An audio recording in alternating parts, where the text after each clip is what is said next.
the Celtics and the Heat played in a very pivotal game that will determine positioning in the Eastern Conference. The Celtics were behind the Heat. The Celtics came in at 35 and 32. Heat came in at 36 and 31. So just a one game difference. Pivotal game for the Celtics if they want to avoid the play-in. Unfortunately for them, the Heat beat them 130 to 124. The Heat had a big lead. They led by like 39, 20, 53 to 79 was the halftime score. So they were up 26 at halftime. And as it's customary for the Celtics as of now, they get down early, they fall back, and then they try to make a furious comeback in the third, in the fourth. Sometimes it's enough, but most of the time it's not. They do have very interesting games because they usually always make it a game. They never really lose or get blown out like too bad. They usually always find a way to come back, and then they lose. And now, Celtics fans, if you guys could attest to this, it's even more frustrating because if you're after the game, you're just like, man, if we just didn't start so horribly, we could have beaten these guys. Like we showed in the third and the fourth quarter that we could outscore these guys, that we could play with them, that we're good enough to beat them. But because in the first quarter, in the first 5-10 minutes, we came out dead. We came out with no energy. We came out lackadaisical. We came out just firing up dumb shots, and we fell 20 points. We fell down big. We dug ourselves a hole too big to come overcome. And that was the case again for the Celtics this time. Now, with this loss, the Celtics are 2 games back. But luckily for the Celtics, they do play on Tuesday. So this is probably the most important game for the Celtics and the Heat, respectively. The Celtics are 2 games behind the Heat, but they're tied 1-1 in the regular season series. So if the Celtics win the game on Tuesday, there will be 1 game back against the Heat. And they will have the tiebreaker. So meaning if they end up tied, the Celtics get the tiebreaker and they win. They move up. So for the Heat, who do have a tough schedule, the Heat are 7-3 over the last games, but the Heat finish against the Celtics, the 76ers, and the Bucks.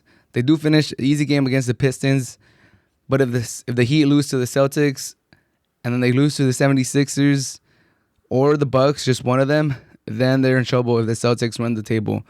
So for the Heat, win this game and you're through. You're on to the playoffs. Basically, you'll have a 3-game advantage against the Celtics. You would have won the season series. So that means it's basically 4 games. So this is a pivotal game on Tuesday, Heat versus Celtics. For the Celtics, if you want to look at positives from the game yesterday, Jason Tatum and Fournier had good games. Jason Tatum had 29 and Fournier had 30. That trade for Fournier is starting to look better and better. I think the Celtics need to re-sign Fournier. He's been great for them. He's been able to give another scorer, especially with Jaylen Brown missing time because of injury. Fournier has been pivotal. He stretched the floor. He can get his points. He looks smooth out there. He looks like he's a great fit for the Celtics. So if I'm the Celtics, I'm re-signing Fournier at the end of the season.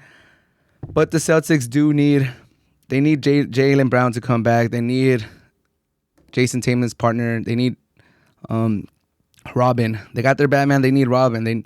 They desperately need Jaylen Brown to come, not just because of their defense, but not just because of his offense, but because of his defense. I think if Jaylen Brown is there, you could put him in and he could fill up that hole that the Celtics have on defense right now. They're not an elite defensive team that we have known them for these last few years under Brad Stevens.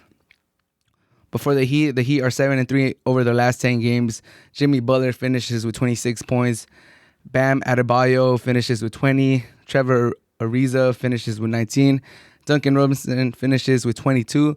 So all around, they shared the ball. Everyone got to eat. The Heat spread the ball.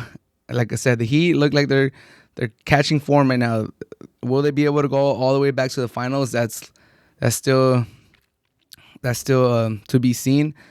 But their players are catching form. Jimmy Butler has been great the whole season. Bam too.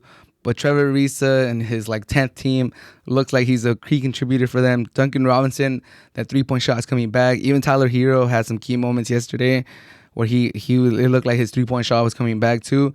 So the Heat, the Heat might be dangerous in the playoffs. Whoever gets the Heat in the first round is going to be a tough series, especially if the Bucks. Right now, it's the Bucks versus the Heat, and we know what Bam Adebayo would do to Giannis, especially because Giannis still hasn't really developed a mid-range shot or a three-point shot. So the Bucks might not want to see the Heat. I think they might rather see the Celtics, especially with Jaylen Brown having a hobbled ankle. But if you took away anything from this game, is that the Celtics keep digging themselves in a hole, and then they make furious comebacks. This time it was not enough. The Heat look like their team is building momentum towards the playoffs. Like I said, 7 out of their last 10 games have been victories. If they beat the Celtics on Tuesday, it is pretty much guaranteed that they will not fall into the playing spot, and they will be in the playoffs. And as of right now, they could still catch up to the Knicks for the 4th seed, so don't be surprised if the Heat finish top 4 seed. They do have a very tough schedule: 76ers, Celtics, Bucks, and then they finish with the Pistons. But we'll see. It's gonna be a photo finish to the end. Regardless, like for the playoff spots, for the play-in spots, I think it's been a great season, especially the end. This end of the regular season has been exciting. It's been great. So tune in to the Heat versus Celtics on Tuesday. That's gonna be a very pivot. There's a lot of pivotal games coming up this week, especially, but Celtics versus Heat might be the most pivotal game in the East. So tune in to that one.